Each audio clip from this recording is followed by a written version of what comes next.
Stress ये एक बहुत ही इम्पॉर्टेंट फैक्टर है जो कि आईबीएस को बढ़ावा देता है या उसका एक रीज़न भी हो सकता है। अगर आपका आईबीएस अभी लैटेंट स्टेज में है लेकिन सडनली आपको कुछ स्ट्रेस आ गया तो जो आपको कम हुए हुए सिम्टम हैं वो भी वापस बढ़ने के चांसेस रहते हैं। जनरली स्ट्रेस ये वर्ड से हमें सिर्फ मेंटल स्ट्रेस ही याद आता है, लेकिन प्रैक्टिकली अगर देखा जाए तो स्ट्रेस दो तरह का होता है। पहला होता है फिजिकल स्ट्रेस और दूसरा होता है मेंटल स्ट्रेस। इन दोनों स्ट्रेस के ऊपर आपको इक्वली काम करना ज़रूरी है अगर आपको आईबीएस से लड़ना है तो। अब मेंटल स्ट्रेस क्यों आ सकता है?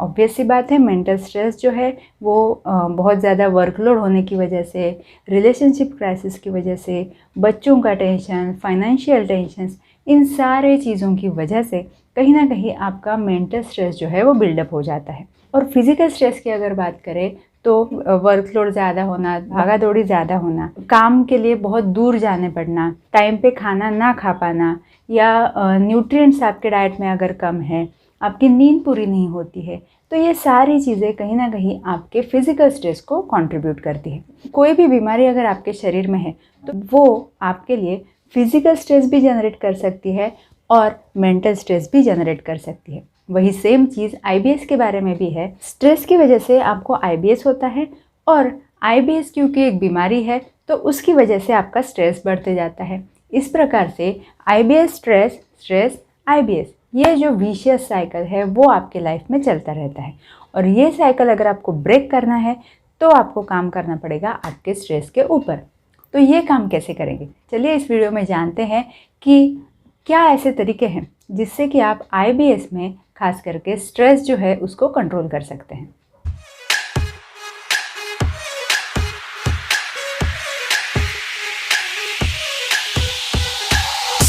नमस्कार, स्वागत है आपका पत्थर लाइफ केयर में और मैं हूँ डॉक्टर सोनल।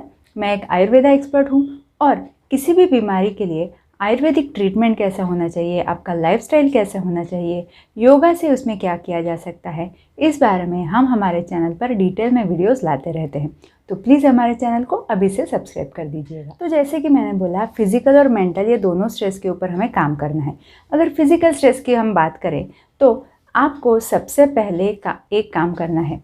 वो काम ये है कि बैठ के ये सोचना है कि आपके दिन भर का रूटीन कैसा है और उस रूटीन में ऐसी क्या क्या चीज़ें हैं जो कि आपको स्ट्रेसफुल करती हैं या जो करते वक्त आपको कुछ ना कुछ तकलीफ़ महसूस होती है। अगर देखा जाए तो फिज़िकल स्ट्रेस कम करना आसान है as compare to mental stress, क्योंकि एक बार आपने ये लिस्ट निकाल ली कि क्या चीज़ें आपको ट्रबलसम है तो उसके ऊपर काम करना आप शुरू कर सकते हैं। अब ऑब्वियसली कुछ चीज़ें आप अवॉइड नहीं कर सकते, जैसे कि अगर आपका जॉब काफ़ी दूर है, आपको ट्रैवलिंग ज़्यादा करनी पड़ती है, तो ऑब्वियसली तुरंत आपको पास में जॉब नहीं मिलने वाली और वो स्ट्रेस आपकी कम नहीं होने वाली। लेकिन क्या आप ऐसा कुछ ना कुछ सोच सकते हैं जिससे आपकी बाकी की चीज़ें या बाकी के स्ट्रेसेस कम हो? एग्जाम्पल के लिए मैं कुछ आपको हिंट्स दे देती हूँ जिससे कि आपका फिज़िकल स्ट्रेस कम होना शुरू हो जाएगा। सबसे पहला, आपको ना तो बहुत जल्दी उठना है ना तो बहुत देरी से उठना है। जब सनराइज़ होता है तो उसके आधा घंटा पहले से लेके आधा घंटा बाद तक, ये जो 1 घंटा होता है, उसमें भी अगर आप उठ जाएंगे तो ये आपके लिए स्ट्रेस पैदा नहीं करेगा और आपको आईबीएस कंट्रोल करने में मदद करेगा। सेकेंडली, आपको उठते वक्त भी प्रॉपरली उठना है। आपने घड़ी देख ली और हड़बड़ी में एकदम से उठ के खड़े हो गए, ऐसा अगर आप रोज़ करते हो तो ये आपके बॉडी के लिए बहुत सीवियर स्ट्रेस सडनली जनरेट कर सकता है। इससे आईबीएस तो बढ़ेगा ही, लेकिन इससे लोगों को हार्ट अटैक की तक शिकायत हो सकती है। तो हमेशा उठते वक्त आपको लेफ़्ट करवट लेना है, उठ के बैठना है, बैठी हुई स्थिति में आपको 2 मिनट तक रहना है और उसके बाद ही खड़े होना है। पॉइंट नंबर 2, सुबह उठने के बाद आपको बहुत ज़्यादा पानी नहीं पी लेना है। ये आपको कितने भी लोग बोलेंगे, फिर भी मैं हर एक वीडियो में आपको बताऊंगी कि आपको ओवर ड्रिंकिंग ऑफ वाटर नहीं करना है। सुबह उठने के बाद आप थर्स्टी फील करते हो तो आप 1 से 2 सिप पानी पी सकते हो, लेकिन 1-1, 1.5-1.5, 2-2 लीटर पानी आपको नहीं पीना है। थर्ड थिंग, सुबह उठते से ही आपका पेट साफ़ हो जाए, ऐसे आप आपके शरीर को थोड़ा सा आदत डाल लीजिए। एक दिन में ये चीज़ होने नहीं वाली है, जैसे जैसे आप ट्राई करते जाओगे तो ये आदत आपकी धीरे धीरे बनती जाएगी। अगर आपको IBS में लूज़ मोशन होते हैं तो ऑब्वियस सी बात है आपको सुबह में ही थकावट सी महसूस होना शुरू हो जाएगा। कई सारे लोग ऐसे हैं जिनको सुबह उठने के बाद ही 3-4 बार मोशन को जाना पड़ता है। तो ऐसे लोगों को सुबह उठते से ही थकावट महसूस होना शुरू हो जाता है। तो इसमें सबसे इम्पॉर्टेंट है कि आप आपका एनर्जी लेवल मेंटेन करें। इसके लिए आपको नींबू शरबत जैसी कुछ चीज़ें जो है वो आप ले सकते हैं, गुलकंद आप ले सकते हैं, जिससे कि आप हाइड्रेटेड भी रहोगे और आपके शरीर में थोड़ा सा एनर्जी लेवल भी बढ़ेगा क्योंकि उसमें थोड़ा शुगर है। और फिर धीरे धीरे जैसे आपका पेट थोड़ा सा शांत हो जाएगा तो आप कुछ ना कुछ ब्रेकफास्ट कर सकते हैं। ब्रेकफास्ट आपको कभी भी स्किप नहीं करना है क्योंकि ब्रेकफास्ट स्किप करना ये आपके शरीर के लिए एक बहुत बड़ा स्ट्रेस फैक्टर रहता है। आपकी बॉडी जो कि पूरी रात तक भूखी थी, उसको आपने सुबह उठने के बाद भी खाना नहीं दिया तो आपकी बॉडी को आपका फैट बर्न करते हुए एनर्जी जनरेट करना पड़ता है और इस वजह से शरीर में स्ट्रेस पैदा होता है। इसीलिए आपको चाहे कितना भी तकलीफ़ क्यों ना होता हो, कुछ लाइट ही सही, लेकिन आपको ब्रेकफास्ट ज़रूर करना है। अगर आप काम पे जाते हैं या कोई भी चीज़ करते हैं तो उसमें बहुत ज़्यादा रश करना आप अवॉइड कीजिए। इसके लिए आपको टाइम मैनेज करना पड़ेगा और इसीलिए एक थोड़ा सा टाइम टेबल बनाना पड़ेगा। अब जो टाइम टेबल आप बनाएंगे उसमें आपका डबल फ़ायदा है। एक तो आपका रश बचेगा और दूसरा हर एक चीज़ का अगर आप टाइम फिक्स कर सकते हैं, भले ही एकदम एग्जैक्ट नहीं लेकिन थोड़ा सा टाइम रेंज अगर आप फिक्स कर सकते हैं तो वो आपके सर्कैडियन रिदम को भी एस्टैब्लिश करता है। अब सर्कैडियन रिदम मतलब हमारे शरीर का एक रिदम जो कि टाइम पे हमें नींद दिलाता है, टाइम पे हमें मोशन का सेंसेशन दिलाता है और टाइम पे हमें भूख का भी सेंसेशन देता है। तो ये रिदम अगर आपका प्रॉपरली सेट हो गया तो उसी टाइम पे अगर आप खाना खाओगे, सोने जाओगे, मोशन को जाओगे तो ये आपके लिए सबसे बेहतर है। अब नींद तो सबसे ज़्यादा इम्पॉर्टेंट होती है फिज़िकल स्ट्रेस के लिए भी और मेंटल स्ट्रेस के लिए भी। तो नींद आपका कम से कम 8 घंटे का तो होना ही चाहिए। सोते वक्त आपको लेफ़्ट करवट लेके सोना है। सोने से पहले कम से कम 2 घंटा आपको कुछ भी खाना पीना नहीं है। दिन में सोना आप अवॉइड कीजिए लेकिन रात की नींद आपकी कंप्लीट हो ये आप ज़रूर चेक कीजिए। और नींद कंप्लीट करने के लिए आप लेट अगर सोते हो तो लेट उठोगे, ये शेड्यूल आप बिल्कुल मत बनाइए। आप कम से कम 10 से 11 के बीच में तो सो ही जाइए, तो वैसे ही आप सुबह में भी टाइम पे उठ पाएंगे। अब हमारा सेकंड कंपोनेंट मेंटल स्ट्रेस। तो मेंटल स्ट्रेस के लिए योगा तो सबसे बेस्ट है, ये हम सभी जानते हैं। स्ट्रेस को कैसे कम किया जा सकता है इसके लिए हमने और भी एक वीडियो बनाई हुई है, तो ये वीडियो भी आप जाके ज़रूर चेक कर सकते हैं। लेकिन इसके अलावा ऐसी क्या चीज़ें हैं जो कि आपका मेंटल स्ट्रेस कम करने में काम करेंगी, चलिए जानते हैं।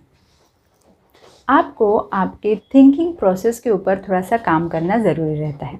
आप कितना भी प्राणायाम कर लो, आसनास कर लो, लेकिन जब तक आप मन से स्ट्रेस लेना कम नहीं करोगे, थोड़ा सा पॉजिटिव थिंकिंग डेवलप नहीं करोगे, पॉजिटिव माइंडसेट डेवलप नहीं करोगे, तब तक ये सारी ही चीज़ें आपको थोड़ा ही फ़ायदा देंगी। इन सारी चीज़ों का ज़्यादा फ़ायदा पाने के लिए आपको कुछ चीज़ें करना ज़रूरी है। उसमें सबसे पहला आता है माइंडफुलनेस। माइंडफुलनेस का सीधा मतलब है आप जो काम कर रहे हो उसी में आपका मन हो। फॉर एग्ज़ाम्पल अगर आप खाना पका रहे हो तो आपका फोकस उसी में रहना चाहिए। आप पका तो रहे हो खाना लेकिन आपके दिमाग में कुछ अलग ही खिचड़ी पक रही है, मुझे इस व्यक्ति ने ऐसे बोला, उस व्यक्ति ने ऐसा बोला, मुझे स्कूल लेने जाना है बच्चों को, ये अगर आप सोचते बैठोगे तो आपका कभी भी स्ट्रेस लेवल कम नहीं होगा। तो माइंडफुलनेस ये एक स्किल है जो आपको प्रैक्टिस करना है और धीरे धीरे ये ज़रूर डेवलप होगा। सेकंड है निगेटिव थॉट्स बिल्डअप होने से आप खुद को बचाइए। अगर आपको ऐसे लग रहा है किसी भी सिचुएशन में आप बार बार ओवर थिंकिंग कर रहे हो, एक ही टॉपिक के ऊपर आपके दिमाग में निगेटिव ख्याल आते जा रहे हैं, तो आपको सिंपली थोड़ा सा चेंज करना है। आप थोड़ा सा बाहर घूम के आइए, किसी से बात कर लीजिए। हो सकता है आप आपकी प्रॉब्लम किसी से शेयर करें या ना करें, लेकिन आप एटलीस्ट किसी से इंटरेक्ट करोगे, किसी दूसरे विषय पे भी अगर आप बात करोगे तो आपके दिमाग में जो चक्री चल रही है वो थोड़ा सा शांत हो जाएगी। दूसरा, जिनको रिपीटेडली नेगेटिव थॉट्स आते हैं उनके लिए कोई भी हॉबी डेवलप करना ये बहुत ज़्यादा अच्छी बात रहती है, क्योंकि हॉबी यानी वो चीज़ जो हमें दिल से पसंद है, और जो चीज़ दिल से पसंद है उसे करने के लिए माइंडफुलनेस अलग से लाना नहीं पड़ता है। इसीलिए आप ज़रूर सोचिए कि आपको बचपन से क्या पसंद था और वो आप करना ज़रूर शुरू कीजिए। आपकी थिंकिंग आपको थोड़ा सा सॉल्यूशन ओरिएंटेड रखना है।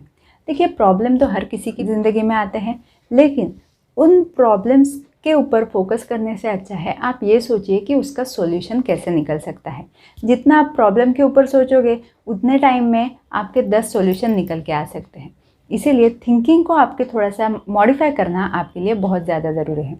और IBS जो है वो कम एज के लोगों में ज़्यादा पाया जाता है। तो कम एज में अगर आप प्रॉपर थिंकिंग प्रोसेस आपका डेवलप करोगे तो आपको आगे चल के ज़िंदगी में उसका काफ़ी अच्छा बेनिफिट ज़रूर मिलेगा। किसी भी सोशल एक्टिविटी में आप ज़रूर काम कीजिए। सोशल एक्टिविटी या सोशल वर्क में अगर आप खुद को डेडिकेट करते हो तो उसमें आपको बहुत ज़्यादा पॉजिटिव फीलिंग आएगी और ये जो आपके IBS, ये स्ट्रेस, ये चीज़ें जो है इनसे आप थोड़ा सा दूर होगे।